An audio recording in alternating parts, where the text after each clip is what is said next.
Hello friends, welcome to my YouTube channel math teaching with Madhuri. जैसे कि आपको पता है हमने सीरीज स्टार्ट की है, तो आज का हमारा चैप्टर है क्वाड्रेटिक इक्वेशन के 2 और 3 मार्क्स के क्वेश्चन सॉल्व करने का। बराबर। तो हमारा क्वेश्चन नंबर 4 है, मैंने गलती से क्वेश्चन नंबर 3 लिखा। तो आपके प्रैक्टिस सेट में यानी कि 2.1 में क्वेश्चन नंबर 4, जिसका ये फर्स्ट क्वेश्चन है, तो यहाँ पर लिखा है determine whether the values given against each of quadratic equation are the root of the equation. यानी कि हमें यहाँ पर बोला है कि ये जो यहाँ पर क्वाड्रेटिक इक्वेशन हमें यहाँ पर दिया है, जिसकी वैल्यू एक बार हमें 1 पुट करनी है और एक बार -1 पुट करनी है। तो और वो बताना है कि इनमें से कौन सा क्वाड्रेटिक इक्वेशन है और कौन से क्वाड्रेटिक इक्वेशन के रूट है। तो यहाँ पर मैंने आपके लिए लिखा है ये कि अगर 0 आता है तो वो x = 1 is a root of quadratic equation है, रूट ऑफ इक्वेशन वो होता है, यानी कि यस। और अगर 0 नहीं आता है तो वो हमारा रूट ऑफ इक्वेशन नहीं होता है। वो आपको याद रखना है। मैं कंसेप्ट के साथ आपको यहाँ पर समझाने वाली हूँ, बस आपको ध्यान देने की ज़रूरत है, ताकि आपको यूनिट टेस्ट और बोर्ड एग्ज़ाम में ज़्यादा कुछ पढ़ने की ज़रूरत नहीं पड़ेगी। आप कंसेप्ट समझोगे फिर भी आपके लिए सपोर्ट सफिशिएंट होगा, लेकिन आपको मेहनत तो करनी पड़ेगी। ठीक है, तो यहाँ पर देखो हमें ये इक्वेशन दिया है, तो एक बार हमें इसमें 1 पुट करना है और एक बार हमें इसमें -1 पुट करना है। बराबर। तो हमने 1 पुट किया, यहाँ पर देखो 1 का स्क्वायर प्लस 4 × 1 -5 = 0। तो 1 का स्क्वायर 1, 4 × 1 4, ये -5 एज इट इज़। तो 1 + 4, यहाँ पर देखो 1 एज इट इज़ लिखा। ये जो 4 - 5 है, इसका क्या आया -1। 4 में से -5 गए 1 आया, तो 1 - 1 कितना होगा 0। तो दोनों तरफ 0 आया है, और दोनों तरफ जब 0 आता है तब वो इक्वेशन हमारा रूट ऑफ इक्वेशन होता है। यहाँ पर देखो x = हमने -1 पुट किया, तो -1 का स्क्वायर प्लस 4, x की जगह -1 -5 = 0। तो यहाँ पर आपको ये बात याद रखनी है कि कभी भी स्क्वायर माइनस में नहीं होता है। अगर आप माइनस में लिखते भी हो तो उसका आंसर आप पॉजिटिव में लिखोगे। क्यों? क्योंकि स्क्वायर कभी भी माइनस में नहीं आता है। तो -1 का स्क्वायर कितना आता है 1, प्लस यहाँ पर देखो 4 - 1, 4 × -1, 4 × -1 कितना होगा -4, यानी कि ये प्लस और ये माइनस क्या होगा -4 × -1 -4, और -5 एज इट इज़। तो 1 एज इट इज़ लिखा, -4 -5 कितना होता है -9। तो 1 - 9 कितना होगा -8। क्यों? क्योंकि छोटे वैल्यू में से हम बड़ी वैल्यू निकालेंगे। तो यहाँ पर देखो, यहाँ पर 0 आया है, लेकिन यहाँ पर 0 नहीं आया। दोनों साइड पर क्या होना चाहिए? 0 आना चाहिए। तो ये हमारा क्वाड्रेट रूट ऑफ इक्वेशन है क्या? नहीं है। क्यों? क्योंकि यहाँ पर ये वैल्यू यहाँ पर 0 नहीं आई है। तो हम क्या लिखेंगे? x = -1 जो हमने पुट किया था is not a root of equation x² + 4x - 5 = 0। इसी तरह से मैं क्या करने वाली हूँ, आपको सारे कंसेप्ट समझाने वाली हूँ। क्वेश्चन नंबर 2, ये भी इम्पॉर्टेंट क्वेश्चन है। यहाँ पर देखो ये हमें इक्वेशन दिया है, बराबर, और एक बार हमें यम में 2 वैल्यू पुट करनी है, यम = 2, और एक बार यम = 5/2 ये वैल्यू पुट करनी है। तो हमने पहले यम = 2 पुट किया, तो 2 × 2 का स्क्वायर, यम की जगह 2 लिखा, 2 का स्क्वायर -5 × 2, तो 2 × 2 का स्क्वायर 4, -5 × 2 कितना होगा 10। तो 4 × 2 = 8, -10 एज इट इज़। तो 8 - 10 कितना आया -2, यानी कि दोनों तरफ 0 नहीं आया है। तो जब 0 नहीं आता है तो वो हमारा रूट ऑफ क्वाड्रेटिक इक्वेशन नहीं रहता है। तो हमने यहाँ पर लिखा है m = 2 is not a root of quadratic equation. Second, हमने पुट किया 5/2। अब 5/2 जब आप पुट करते हैं तो ये फ्रैक्शन का नंबर देखते ही आप क्या होते हैं, यहाँ पर थोड़ा कन्फ्यूज़ होते हैं। तो कन्फ्यूज़ नहीं होना है, क्योंकि जो कन्फ्यूजन वाले क्वेश्चन देखते हैं ना, वही हमेशा सबसे इजी क्वेश्चन होते हैं। वो हमेशा याद रखना, सिर्फ सॉल्व करने की कोशिश करना और कंसेप्ट पर ध्यान देना, क्योंकि कंसेप्ट अगर आती है ना तो बाकी सब इजी होता है। तो यहाँ पर देखो 2 की जगह 2 एज इट इज़ लिखा। कैसे? 2m² - 5m = 0, ये हमारा इक्वेशन है।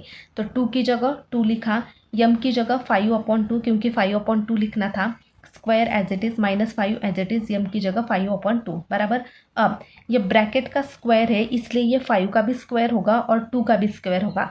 तो 5 का स्क्वायर 25, 2 का स्क्वायर 4, और ये 5 5 सा 25। अब ये इंटू में, तो इंटू में ऊपर वाले के साथ मल्टीप्लाई होता है और नीचे वाला नीचे वाले के साथ। अब 5 के नीचे कुछ भी नहीं, मतलब क्या लिखना है आपको, 1 लिखना है या फिर कंसिडर करना है। तो 5 5 सा 25 और 1 इंटू 2 कितना होगा, 2 होगा। तो यहाँ पर देखो ये 1 2 1 यहाँ पर 2 था, तो 2 1 सा 2 और 2 2 सा 4 बराबर। तो ये क्या आया, 25/2 माइनस 25/2। अब देखो डिनोमिनेटर सेम है, और जब भी फ्रैक्शन में माइनस और प्लस होता है तो वहाँ पर डिनोमिनेटर सेम करना पड़ता है।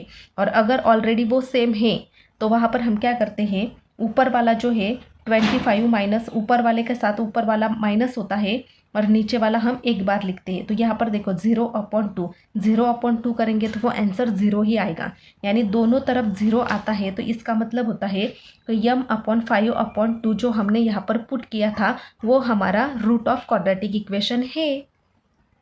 क्वेश्चन नंबर 4, ये बहुत बहुत बहुत इम्पॉर्टेंट क्वेश्चन है। ये क्वेश्चन नंबर 5 है, मैंने गलत क्या किया था यहाँ पर, क्वेश्चन नंबर 4 और एक क्वेश्चन नंबर 5। ये के की वैल्यू हमें फाइंड करनी होती है और वो बहुत इंपॉर्टेंट है क्योंकि बहुत बार ये एग्जाम में आ चुका है। अब यहाँ पर देखो के की वैल्यू हमें फाइंड करनी है और एक्स की वैल्यू हमें दी है बराबर, और यहाँ पर इक्वेशन भी दिया है, ठीक है। तो यहाँ पर इक्वेशन दिया है और एक्स की वैल्यू दी है। तो अगर हम एक्स की जगह 3 पुट करेंगे तो यहाँ पर देखो एक्स की वैल्यू मिलेगी यहाँ पर, तो के अपने आप मिल जाएगा। तो ये जो हमें इक्वेशन दिया है इसमें हम x = 3 पुट करेंगे क्योंकि ये वैल्यू हमें यहाँ पर दी है। तो k x की वैल्यू 3 का स्क्वायर माइनस 10 x की वैल्यू 3 + 3 = 0। तो k यहाँ पर देखो ये 9 जो है वो 3 का स्क्वायर है बराबर, 10 × 3 30 + 3 एज इट इज = 0।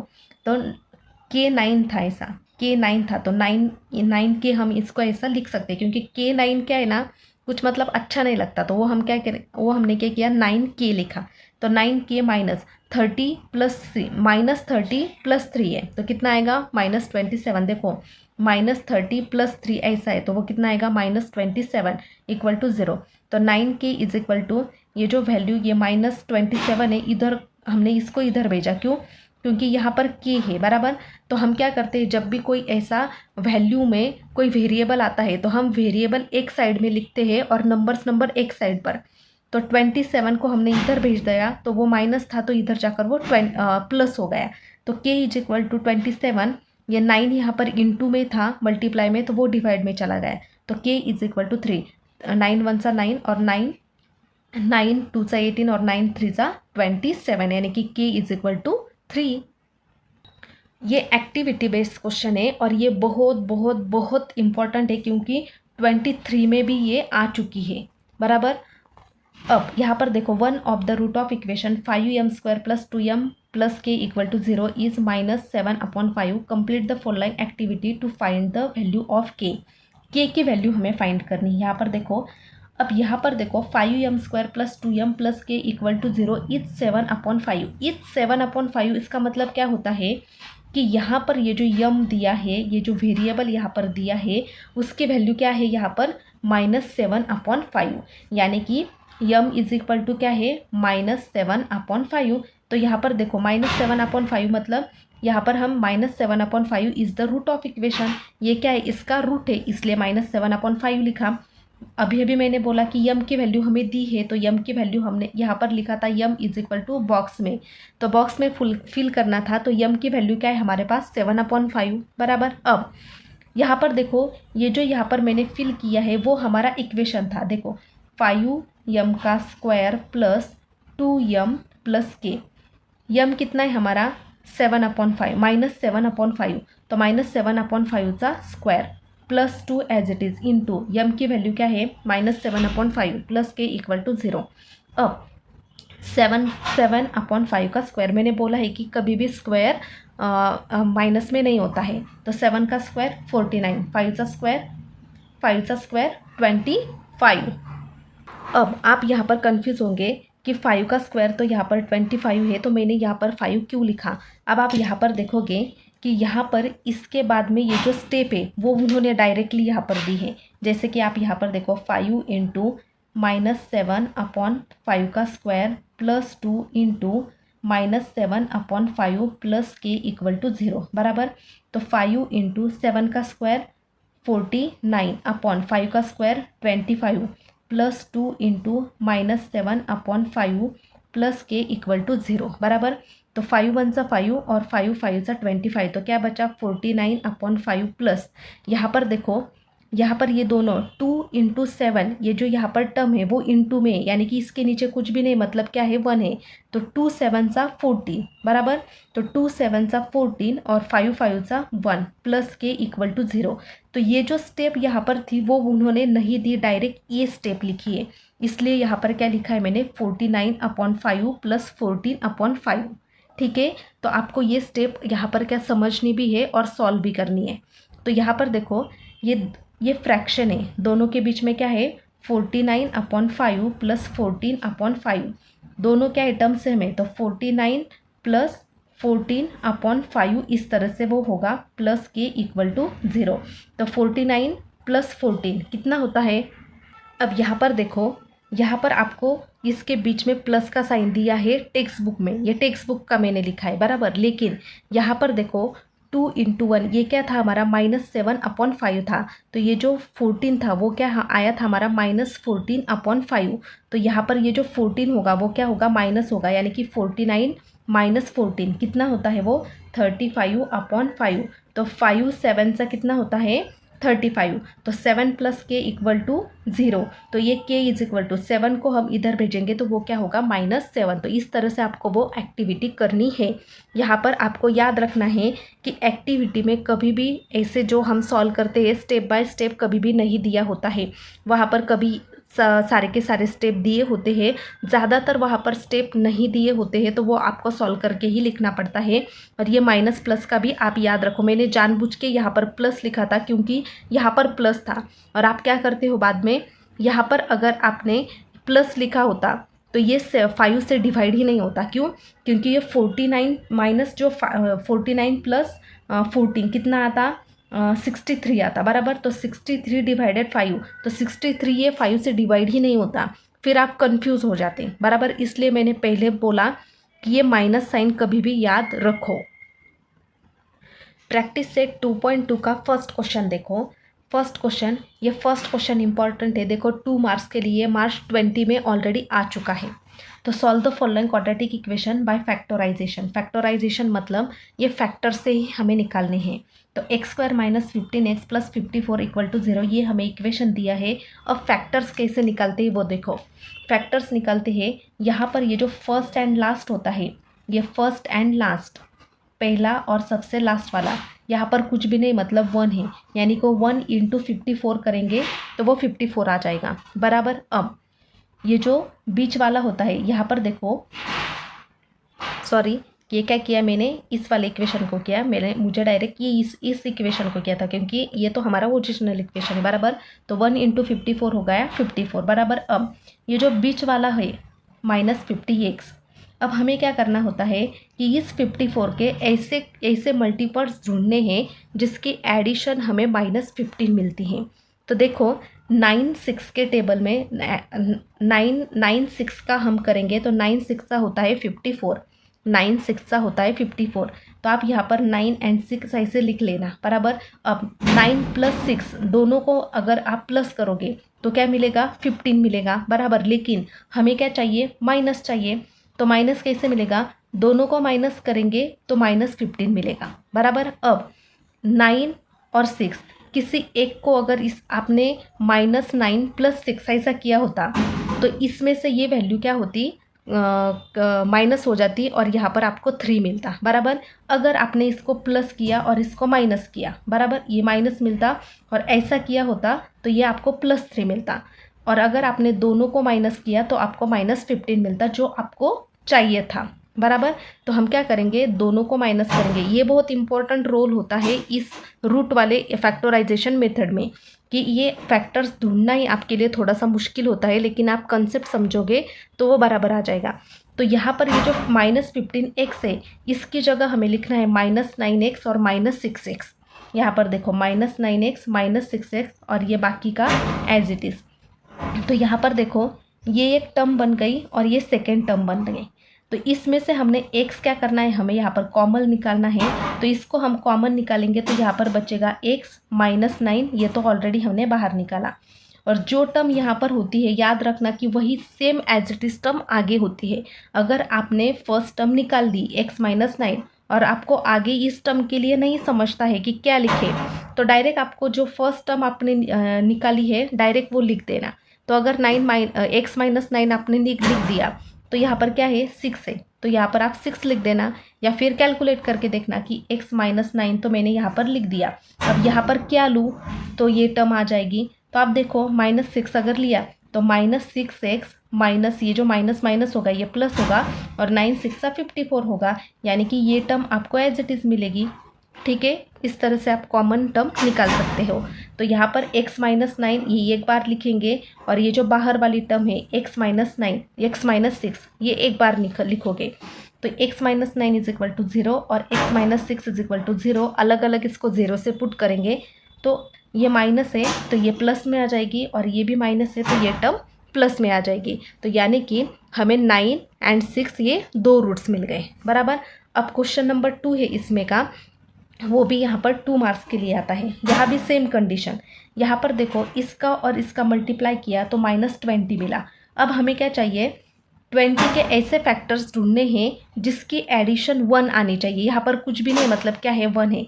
तो यहाँ पर देखो 5 4 सा कितना होता है 20 होता है। अब 5 4 सा 20 होता है, दोनों को अगर हम प्लस करेंगे तो वो कितना मिलता है हमें 9, लेकिन हमें क्या चाहिए 1 चाहिए बराबर। अब 5 माइनस 4 करेंगे, 5 माइनस 4 करेंगे तो वो हमें मिलता है 1। तो यानी कि इसको 5 लिखेंगे और इसको माइनस लिखेंगे तो वो हमें 1 मिल जाएगा। तो इसकी जगह हम +5 और -4 लिखेंगे और बाकी सब कुछ क्या करेंगे, इसको ये वाली टर्म और ये वाली एक, ये 2 टर्म बन जाएगी। इसमें से एक हम माइनस कॉमन निकालेंगे और फिर ऊपर वाला जैसे हमने कॉमन निकाला था इसमें से x इज इक्वल टू हमें यहाँ पर 2 वैल्यू मिलेगी। ठीक है, क्वेश्चन नंबर 4 देखो, वो भी इम्पोर्टेंट है। यहाँ पर देखो इक्वल टू के यहाँ पर हमें 0 चाहिए था बराबर, लेकिन यहाँ पर ये टर्म हमारे जनरल फॉर्म में नहीं है। तो हम क्या करेंगे, इसको इधर शिफ्ट करेंगे तो वो क्या होगा 5m² minus 22m minus 15 equal to 0। इधर हम शिफ्ट करेंगे तो ये +22m माइनस 22m हो जाएगा और ये -15 +15 भी -15 हो जाएगा बराबर। तो ये वाली, अब ये वाला इक्वेशन हमें मिल गया बराबर। तो 5 और 15 को हम, जो फर्स्ट वाला और लास्ट वाला क्या होता है उसको हम मल्टीप्लाई करते हैं। तो 5 और ये जो 15 होगा उसको हमें मल्टीप्लाई करना पड़ेगा, 5 इंटू -15 तो वो हो जाएगा -75। तो अब हमें 75 के क्या करने, यहाँ पर मल्टीपल्स ढूंढने हैं। तो 25 3 सा होता है 75, लेकिन हमें क्या चाहिए माइनस। जब माइनस चाहिए होता है तब हम क्या करेंगे, 25 को माइनस करेंगे और यहाँ पर प्लस करेंगे तो वो हमें -22 मिल जाएगा, जैसे यहाँ पर मैंने लिखा है बराबर। और आप 10 के बच्चे हो और आपको ये ज़्यादा समझाने की ज़रूरत नहीं है, आपको पता है क्योंकि ये 5th और 6th में भी हो चुका है और 8 9 में भी हो चुका है बराबर। अब यहाँ पर देखो ये एक टर्म मिल गई और ये सेकेंड टर्म, तो इसमें से हमने 5m को क्या किया, यहाँ पर कॉमन ले लिया। तो यहाँ पर क्या बचेगा, एक m बच गया m और यहाँ पर बच गया 5, यानी कि 5m, यहाँ पर देखो 5m² माइनस 5 सा 25m। अगर हम 5m को कॉमन निकालते हैं तो हमें ये टर्म मिल जाती है और आगे तो आपको पता है कि क्या करना है। ठीक है, अब नेक्स्ट क्वेश्चन है हमारा 5th वाला क्वेश्चन। यहाँ पर देखो, जब भी कभी ऐसा मैंने ऑलरेडी आपको पहले भी बताया था कि जब भी फ्रैक्शन में यानी कि अपॉन में कोई क्वेश्चन आता है तब आपको दिक्कत होती है। और मैंने हमेशा बोला है कि जब भी कोई अपॉन में जो भी नंबर होता है उसी नंबर से क्या करो, आप इस सब को क्या करो, मल्टीप्लाई करो, फिर वो क्या होता है, ये नंबर गायब हो जाता है। कैसे, यहाँ पर देखो 2x² को हमने 2 से मल्टीप्लाई किया, -2x को हमने 2 से मल्टीप्लाई किया और 1/2 को हमने 2 से मल्टीप्लाई किया। तो ये 2 और ये 2 कैंसिल हो गया, 2x² इंटू 2 ये क्या हो गया 4x², 2x इंटू 2 क्या होगा 4x, और यहाँ पर सिर्फ 1 बचा तो 1 इक्वल टू 0, यानी कि अब देखो ये हमारा इक्वेशन बन गया। अब हम क्या करेंगे, यहाँ पर देखो ये जो इक्वेशन हमें यहाँ पर मिल रहा है वो किसके फॉर्म में मिल रहा है, देखो यहाँ पर हम पहले क्या करते थे, ये फर्स्ट और लास्ट को क्या करते थे, हम इक्वेशन को मल्टीप्लाई करते थे। जैसे कि 4 × 1 आ जाएगा 4 और इसके फैक्टर्स मिलेंगे। यहाँ पर देखो 2 2 सा 4 होता है बराबर, दोनों को माइनस करेंगे तो हमें -4 यहाँ पर मिल जाएगा बराबर। तो एक तो आप इस वे से सॉल्व कर सकते हैं, या फिर यहाँ पर देखो ये जो 4x² यहाँ पर ये किसका कॉम्बिनेशन होता है, ax² plus bx plus c equal to 0 बराबर। यानी कि आपको फॉर्मूला तो पता होगा ना, ए प्लस बी का स्क्वायर या फिर ए माइनस बी का स्क्वायर, इस फॉर्म में मैंने ये सॉल्व किया है। अगर आप चाहे तो अगर पहले वाले इक्वेशन की तरह अगर आपको सॉल्व करना है तो हम क्या करेंगे, यहाँ पर ये ऐसा लिख देंगे। तो 4x², अब इसकी जगह क्या लिखेंगे, -2x प्लस 1 इक्वल टू 0। तो ये एक टर्म बन गई और ये सेकेंड टर्म बन गई बराबर। अब इसमें कॉमन क्या निकालेंगे, 2x को, यहाँ पर देखो 2x कॉमन निकाला तो यहाँ पर बचेगा 2x - 1 माइनस ये same as it is term यहाँ रहती 2x - 1। तो यहाँ पर क्या आएगा 1, क्योंकि 1 से इसको मल्टीप्लाई करेंगे तो -2x आ जाएगा, वो आपको ऑलरेडी पता है। तो यहाँ पर आ जाएगा 2x - 1 ये वाली टर्म और 2x - 1 इक्वल टू 0, यानी कि दोनों टर्म सेम आ गई। दोनों टर्म सेम आ गई तो इतना तो आपको पता है कि वैल्यू भी सेम आ गई। तो मैं सिर्फ आपको इसके बताती हूँ। तो 2x - 1 इक्वल टू 0, तो 2x इज इक्वल टू ये -1 इधर जाएगा तो वो +1 हो जाएगा। तो x is equal to 1 upon ये 2 मल्टीप्लाई में तो डिवाइड में हो जाएगा, और इस टर्म का भी सेम एज इट इज़ आएगा। तो आप इस वे से भी सॉल्व करोगे तो यही टर्म आएगी और इस वे से भी सॉल्व करोगे तो सेम यही टर्म आएगी। क्वेश्चन नंबर 8, ये भी इम्पॉर्टेंट क्वेश्चन है। यहाँ पर देखो फर्स्ट एंड लास्ट का क्या करना है, हमें यहाँ पर मल्टीप्लाई करना है। तो 3 × 2 इज इक्वल टू 6। अब इनकी एडिशन हमें 2√6 चाहिए। 2√6 मतलब 2√6 बराबर। तो 2√6 हमें कैसे मिलेंगे, डायरेक्टली यहाँ पर देखो, यहाँ पर 1√6 लेंगे और यहाँ पर 1√6 लेंगे तो वो 2√6 हो जाता है बराबर। अब साइन क्या चाहिए, माइनस, तो दोनों को माइनस देंगे तो यहाँ पर भी माइनस आ जाएगा, ये तो हमें पता है। तो इनकी जगह हमने लिखा -√6 और -√6 बराबर। अब ये एक टर्म बन गई और ये सेकेंड टर्म बन गई बराबर। लेकिन यहाँ पर रूट है और यहाँ पर रूट नहीं है, तो हमें क्या करना पड़ेगा, इस 3 को क्या करना पड़ेगा, रूट में लाने के लिए। यहाँ पर देखो हमने क्या किया, ये जो 3 होता है, ये जो 3 है वो हमने इस 3 को √3 × √3 लिखा। ऐसा क्यों, देखो √3 × √3 क्या होता है, 3 3 सा 9, यानी कि √9 होता है। और √9 क्या होता है, 3 होता है बराबर। क्यों, क्योंकि 9 किसका स्क्वायर होता है, 3 का। तो हम 3 को √3 × √3 ऐसा लिख सकते हैं। तो इसलिए इस 3 को हमने √3 लिखा, ये x² एज इट इज़ लिखा। ये 6 को क्या लिखा, 3 × 2 मतलब 3 2 सा 6। ऐसा क्यों लिखा, क्योंकि वो हम यहाँ पर √3 अगर माइनस लेंगे तो यहाँ पर सिर्फ √2 बचेगा। ठीक है, इसके लिए कि हमने क्या किया, इसको भी √3 × 2 लिखा। अब ये वाला, अब इसको भी क्या करेंगे, 3 × 2 यानी कि ये 6 रूट, और इस 2 को क्या लिखेंगे, √2 × √2। क्यों, क्योंकि ये √2 क्या होगा, √4, और √4 का मतलब होता है 2। तो ये √2 और √2। अब ये वाली एक टर्म बन गई और ये सेकेंड टर्म बन गई। तो इसमें से हमने क्या किया, √3x, यहाँ पर देखो यहाँ पर √3 भी है और एक x है, मतलब x² है, मतलब x है।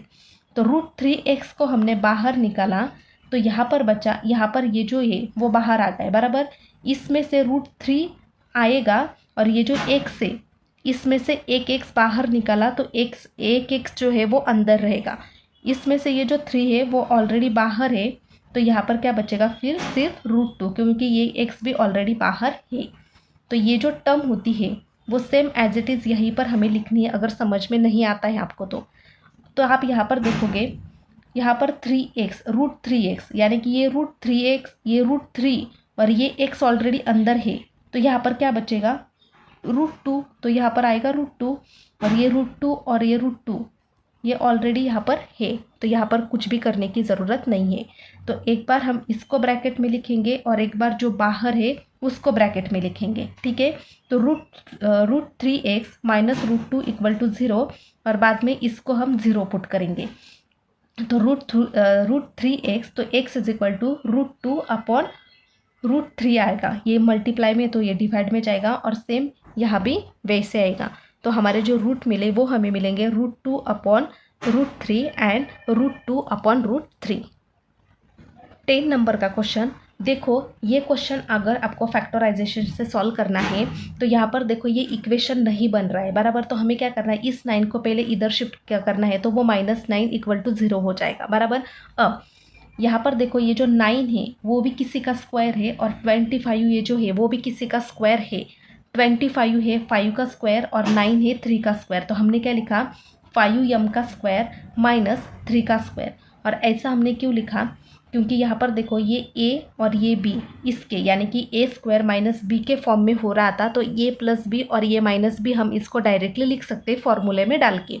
यहाँ पर देखो ये 25 किसका स्क्वायर है, 5 का। तो यहाँ पर हमने लिखा 5m का स्क्वायर माइनस ये 9 किसका स्क्वायर है, 3 का। तो 3 का स्क्वायर। तो यहाँ पर देखो ये और ये b यानी कि a का स्क्वायर माइनस b का स्क्वायर फॉर्मूला बन रहा था, और वो फॉर्मूला है a प्लस बी और ये माइनस b। यानी कि हम ऐसा बोल सकते हैं कि ये जो हमारा a है ये 5m हमारा क्या है a, और ये 3 क्या है हमारा b। यानी कि a प्लस बी मतलब 5m प्लस 3 और 5m माइनस b। तो इस तरह से हम इसको सॉल्व कर सकते हैं। सेकेंड क्वेश्चन है उसी में का सेम क्वेश्चन, 7m का स्क्वायर और 21 का स्क्वायर। अब आप यहाँ पर देखोगे 7 किसी का भी स्क्वायर नहीं है और 21 भी किसी का स्क्वायर नहीं है, लेकिन 7 ये खुद के टेबल में भी आता है और 7 के टेबल में 21 भी आता है। तो पहले तो हम 21 को इधर लेंगे तो वो माइनस हो जाएगा, ठीक है। 7m square minus 21m equal to 0 ऐसा वो हो जाएगा बराबर। अब हम 7 को क्या करेंगे, कॉमन लेंगे, क्योंकि 7 के टेबल में 21 आता है। तो 7 को कॉमन 7m को हम कॉमन लेंगे तो यहाँ पर सिर्फ एक m बचेगा। 7 3 कितना होता है 21 इक्वल टू 0। तो 7m ये एक टर्म हमारी बन जाएगी, और m माइनस 3 ये एक टर्म हमारी बन जाएगी।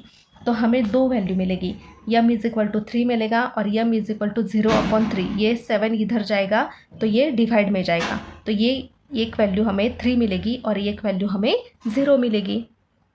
अब डायरेक्ट प्रैक्टिस से 2.3 निकालो, उसमें फर्स्ट क्वेश्चन यहाँ पर देखो, solve the following quadratic equation bye completing square method. Completing square method क्या होती है वो देखो। पहले हमने क्या देखी, फैक्टराइजेशन मेथड देखी बराबर। फैक्टराइजेशन मेथड से हमें फैक्टर्स निकालने होते हैं, और कंप्लीटिंग स्क्वायर मेथड से हमें क्या करना पड़ता है वो देखो। x² plus x minus 20 equal to 0, इस तरह, मतलब एक क्वाड्रेटिक इक्वेशन ही है बराबर। अब हमें यहाँ पर क्या करना पड़ता है, जो ये टर्म होती है c यानी कि ax² plus bx equal to c करना पड़ता है। यानी कि ये जो यहाँ पर ये जो कांस्टेंट टर्म होती है वो इस साइड हमें लानी पड़ती है। तो यहाँ पर देखो ये -20 है तो इधर जाकर वो क्या होगी, +20 हो जाएगी। तो third term is equal to 1/2 into coefficient of x का स्क्वायर। ये क्या है हमारा फॉर्मूला थर्ड टर्म का। थर्ड टर्म मतलब ही होती है कंप्लीटिंग स्क्वायर मेथड, ठीक है। अब 1/2 एज इट इज़ रहेगा कोएफिशिएंट ऑफ x का कोएफिशिएंट क्या है 1। अब आप इस वाले x का कोएफिशिएंट मत देखना, उन्होंने सिर्फ x बोला है, ये क्या है x² है। x बोला है तो x का कोएफिशिएंट कुछ भी नहीं, मतलब क्या है 1 है, और दोनों के बीच में क्या है मल्टीप्लाई है, और यहाँ कुछ भी नहीं मतलब 1, यानी कि 1/2 का स्क्वायर। तो ये ऊपर ये दोनों का स्क्वायर है, 1 का भी और 2 का भी। तो 1 का स्क्वायर कितना होता है 1, और 2 का स्क्वायर कितना होता है 4। तो ये आ गया 1/4। अब हमें क्या करना है, ये जो 1/4 आया है वो दोनों साइड पर क्या करना है, ऐड करना है। दोनों साइड मतलब देखो ये एक वाली साइड बन गई थी और ये दूसरी वाली साइड बन गई थी। तो एडिंग 1/4 ऑन बोथ साइड। तो x² प्लस एक्स ये एज इट इज़ रहेगा, देखो ये वाला, और इसमें ऐड किया 1/4 इक्वल टू ये 20 एज इट इज़ लिखा और इसमें ऐड किया 1/4, ठीक है। अब यहाँ पर देखो ये जो टर्म यहाँ पर बनती है वो क्या बनती है, x प्लस 1/2 का स्क्वायर। अब आपको ये समझ में नहीं आता है कि ये इक्वेशन में कैसे बनता है बराबर। ये मतलब क्या होता है a प्लस बी का स्क्वायर बराबर, लेकिन आपको ये 1/2 की वजह से समझ में नहीं आता है। तो आपको क्या करना है, ये जो यहाँ पर x² दिया होता है उसमें का एक x लेना है बराबर, और ये जो 1/4 दिया होता है इसका 1/2 हाफ लेना होता है, 1/2 और उसका स्क्वायर। अब जब भी आप कंप्लीटिंग स्क्वायर मेथड में ये फॉर्मूला यूज़ करते हैं तो हमेशा यहाँ पर x square plus x plus one upon किसी का स्क्वायर होता है, उसी को बोलते हैं कंप्लीटिंग स्क्वायर मेथड। अब आप ऐसा नहीं बोल सकते हैं कि आप बोलोगे कि ये इक्वेशन सॉल्व करते वक्त यहाँ पर ठीक है 1/2 का स्क्वायर आप ले सकते हैं, लेकिन हमेशा ऐसा ही आएगा का? यस, हमेशा ऐसा ही आएगा, लेकिन सिर्फ 1/4 की जगह क्या हो सकता है, 1 कोई और स्क्वायर यानी कि 25 हो सकता है। तो 25 मतलब आप क्या लिखे, 1/25 होता था, आप क्या लिखते 1/5 लिखते, क्योंकि 25 किसका स्क्वायर है 5 का। अगर 1/36 होता तो आप यहाँ पर 1/6 लिखते। ऐसा बोला है मैंने, इसका एक एक्स लेना है आपको, और 1/4 मतलब 1/2, क्योंकि ये 1 किसका स्क्वायर है 2 का स्क्वायर। आगे यहाँ पर देखो ये 20, ये क्या था 20 + 1/4, तो इसके नीचे कुछ भी नहीं है, तो इसका क्या होगा क्रॉस मल्टीप्लाई। 20 × 4 कितना होगा 80, ये plus sign as it is, 1 × 1 कितना होगा 1, और 4 × 1 कितना होगा 4, तो कितना आएगा वो 81/4। अब देखो हमें ये 81 यहाँ पर स्क्वायर नहीं है बराबर, तो हमें ये स्क्वायर नहीं चाहिए बराबर। तो ये स्क्वायर हटाने के लिए क्या करना पड़ेगा, स्क्वेयरिंग ऑन बोथ साइड, दोनों साइड को क्या करना पड़ेगा, स्क्वेयरिंग करना पड़ेगा। दोनों साइड को जब हम स्क्वायर करते हैं तो ये स्क्वायर और ये रूट क्या होगा कैंसिल होगा, तो यहाँ पर बचेगा x + 1/2 = ये प्लस माइनस होती है, हमेशा याद रखना जब भी हम कोई वैल्यू रूट में डालते हैं तो वो प्लस और माइनस 2 हो जाती है। तो ये 81 किसका स्क्वायर है 9 का, और 4 किसका स्क्वायर है 2 का, तो वो एक बार वो प्लस में हो गई और एक बार माइनस में हो गई। तो हमने x + 1/2 को एक बार प्लस में लिखा और एक बार माइनस में लिखा। तो यहाँ पर x = 9/2 एज इट इज़ रहेगा, या ये + 1/2 इधर जाकर -1/2 हो गया। तो इस तरह से आपको वो सॉल्व करना है कि वो आपको पता है कि वो कैसे आता है 9 - 1/2, और यहाँ पर भी -9 - 1/2। तो इस तरह से आपको x = 4 और x = -2 ये वैल्यू मिलेगी। याद रखना कि क्वाड्रेटिक इक्वेशन में अगर आपको डायरेक्टली पूछा है कि वो हमें फैक्टराइजेशन से सॉल्व करना है तो आपको फैक्टराइजेशन मेथड ही यूज़ करनी है, और कंप्लीटिंग स्क्वायर मेथड आपको याद रखना है कि थर्ड टर्म मतलब 1/2 × कोएफिशिएंट ऑफ x का स्क्वायर। अब यहाँ पर देखो थर्ड टर्म मतलब क्या होती है ये वाली टर्म, तो इस वाले टर्म को क्या करना है आपको इधर शिफ्ट करना है। याद रखना कंप्लीटिंग स्क्वायर मेथड मतलब थर्ड टर्म होती है, तो जो थर्ड टर्म होती है 1 2 3 इस थर्ड टर्म को आपको इधर शिफ्ट करना है। तो वो प्लस में होगी तो यहाँ जाकर माइनस होगी, यहाँ पर माइनस है तो इधर जाकर वो प्लस होगी, वो आपको याद रखना है यहाँ पर कंसेप्ट। एक और क्वेश्चन मैं आपको समझाती हूँ कंप्लीटिंग स्क्वायर मेथड का, और ये क्वेश्चन आता है 3 मार्क्स के लिए। कंप्लीटिंग स्क्वायर हमेशा 3 मार्क्स के लिए आता है क्योंकि वो बड़ा होता है। यहाँ पर देखो इक्वेशन दिया है, अब थर्ड टर्म कंप्लीटिंग स्क्वायर मतलब थर्ड टर्म इधर हमें शिफ्ट करनी है, ये माइनस है तो इधर जाकर वो प्लस हो गई बराबर। अब थर्ड टर्म क्या है हमारी 1/2 × कोएफिशिएंट ऑफ x, तो x का कोएफिशिएंट इस x² का नहीं लेना है, सिर्फ x का लेना है। तो x का कोएफिशिएंट क्या है 2 है, तो 1/2 × 2, तो ये 2 यहाँ पर कुछ भी नहीं मतलब 1, यानी कि ऊपर वाले के साथ मल्टीप्लाई और नीचे वाले के साथ मल्टीप्लाई, तो 2/2। तो देखो 2 का स्क्वायर कितना है, अब आप यहाँ पर देखोगे कि आप बोलोगे कि 2 का स्क्वायर तो 4 है, और आपने यहाँ पर 1 क्यों लिखा है। देखो 2 का स्क्वायर कितना होता है 4, फिर इस 2 का स्क्वायर भी कितना होगा 4, तो 4 1 सा कितना होगा 1, और 1 का स्क्वायर कितना होगा 1। यहाँ पर मैंने डायरेक्टली लिखा था। आप ऐसा भी बोल सकते हैं कि यहाँ पर मैंने क्या किया था, इस 2 को और इस 2 को कैंसिल किया था, क्योंकि 2 1 सा क्या होता है 2 होता है, यानी कि 1 का स्क्वायर = 1। इस तरह से मैंने वो किया था। आप ऐसे भी कर सकते हो और ऐसा भी कर सकते हैं। अब आगे क्या है हमारा, ये जो 1 होता है वो हमें दोनों तरफ ऐड करना होता है। तो यहाँ पर देखो ये इस साइड और ये वाली इस साइड, तो इस वाले साइड में हमने 1 ऐड किया, देखो ये एज इट इज़ लिखा 1 ऐड किया, फिर ये 5 एज इट इज़ लिखा यहाँ पर और उसमें 1 ऐड किया, तो वो क्या हो गया। तो यहाँ मैंने बोला था कि आपको अगर समझ में नहीं आता तो क्या करना है, ये जो फर्स्ट वाला x होता है इसमें का एक x लेना होता है, और जो लास्ट होता है उसका स्क्वायर। देखो ये 1 किसका स्क्वायर है 1 का ही, तो x + 1 का स्क्वायर = ये 5 + 1 कितना होगा 6। अब हमें दोनों तरफ यहाँ पर देखो स्क्वायर नहीं चाहिए था, हमें सिर्फ x + 1 चाहिए था बराबर। तो वो हटाने के लिए क्या करेंगे, स्क्वेयरिंग ऑन बोथ साइड, दोनों साइड को स्क्वायर किया तो ये स्क्वायर और ये स्क्वायर हट गया, याद रखना कि जब भी कोई रूट में हम वैल्यू डालते हैं तो वो प्लस और माइनस में हो जाती है। तो x+1 को हमें एक बार ये 6 हमें प्लस में लिखना है और एक बार ये √6 हमें एक बार माइनस में लिखना है। तो ये आ जाएगा x = √6 एज इट इज़ रहेगा, ये +1 इधर जाकर -1 हो जाएगा। यहाँ पर भी सेम x = ये -√6 एज इट इज़ रहेगा और ये +1 इधर जाकर -1 हो जाएगा। अब 2.4 निकालो। 2.4 में हमें यूजिंग फार्मूला यानी कि फार्मूला मेथड से हमें क्या करना होता है, क्वाड्रेटिक इक्वेशन सॉल्व करना पड़ता है। तो यहाँ पर देखो फार्मूला मेथड में हमारा जो फार्मूला होता है वो होता है -b ± √b² - 4ac/2a।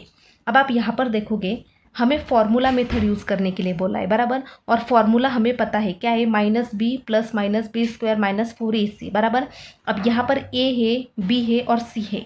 तो अगर a b c है तो a b c के ऑब्वियसली हमें वैल्यू चाहिए, बराबर।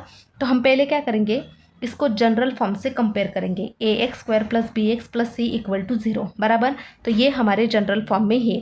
तो a की वैल्यू होती है फर्स्ट वाली, b की वैल्यू होती है सेकेंड वाली और c की वैल्यू होती है ये थर्ड वाली। यानी कि यहाँ पर ये कुछ भी नहीं दिया है, मतलब क्या होता है 1। तो यही सारी वैल्यू क्या करनी है, इस फॉर्मूला में क्या करनी है, ऐड करनी है और हमें ये रूट सॉल्व करना है। तो इसी तरह हम क्या करेंगे, इसको सॉल्व करेंगे। अब देखो जब आप लास्ट तक यहाँ तक आते हैं सॉल्व करते सब, तो यहाँ पर देखो प्लस माइनस ये जो रूट में वैल्यू होती है, यहाँ पर देखो ये प्लस माइनस आप लिखना भूल जाते हैं। कभी कभार मैं भी यहाँ पर भूल जाती हूँ यहाँ पर प्लस माइनस के लिए, तो इसलिए आपको बताती हूँ कि ये प्लस माइनस लिखना भूलना नहीं है। क्यों? क्योंकि प्लस माइनस अगर आप लिखते हो तो आपको वैल्यू 2 मिलती है। कभी भी याद रखना, क्वाड्रेटिक इक्वेशन में फैक्टराइजेशन से भी आप सॉल्व करोगे तो आपको 2 वैल्यू मिलती है। कंप्लीटिंग स्क्वायर मेथड से आप करोगे तो आपको 2 वैल्यू मिलती है। और यहाँ पर अगर आप फॉर्मूला मेथड से भी करते हो तो आपको यहाँ पर 2 वैल्यू मिलती है x की। वो बात आप दिमाग में याद रखो, तब आपको समझ में आता है कि प्लस माइनस अगर आप कहाँ पर नहीं लिखते हो तो सॉल्व करते वक्त आपको समझ में आता है कि वो आपने वैल्यू नहीं लिखी है। ये सेकंड क्वेश्चन है, सेकंड क्वेश्चन भी देख लो। ये ऑलरेडी हमारे जनरल फॉर्म में है, तो a b एंड c की वैल्यू हमने यहाँ पर लिख दी।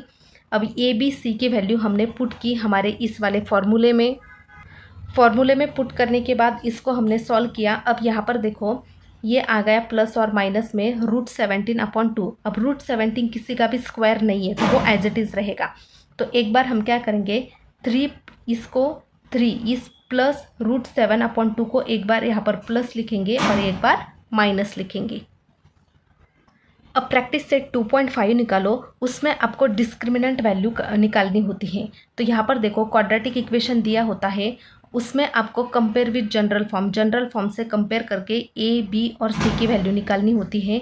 उसके बाद डिस्क्रिमिनेंट मतलब क्या होता है, डेल्टा। ये आपको दिमाग में याद रखना है, डिस्क्रिमिनेंट मतलब होता है डेल्टा और डेल्टा की वैल्यू होती है b² - 4ac। जैसे कि हमने अभी अभी जो फॉर्मूला देखा वो क्या था, -b ± √b² - 4ac/2।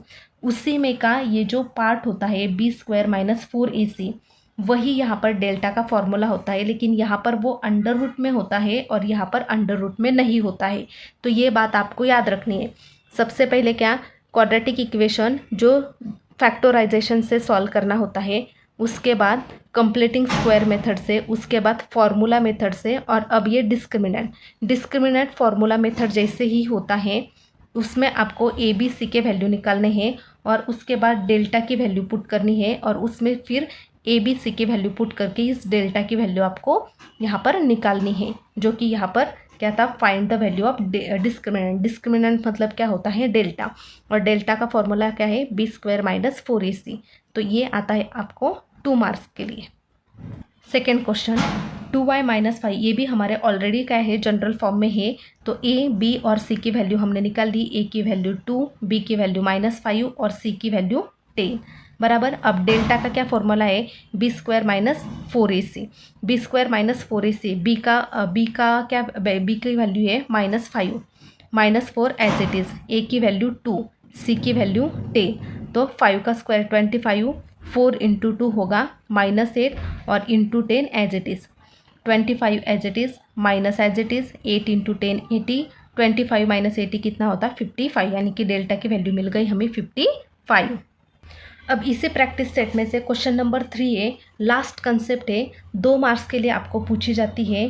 वो है आपको यहाँ पर determine the nature of root of the following quadratic equation. मतलब आपको यहाँ पर नेचर ऑफ रूट्स ढूंढने होते हैं और वो बहुत इंपॉर्टेंट क्वेश्चन है क्योंकि ये 2 मार्क्स के लिए भी पूछा जाता है और MCQ में भी 1 मार्क के लिए भी पूछा जाता है। जो मैंने ऑलरेडी MCQ के बेस पर पहला वाला जो चैप्टर है उसके लिए ये 1 मार्क के क्वेश्चन में यहाँ पर पढ़ाया है।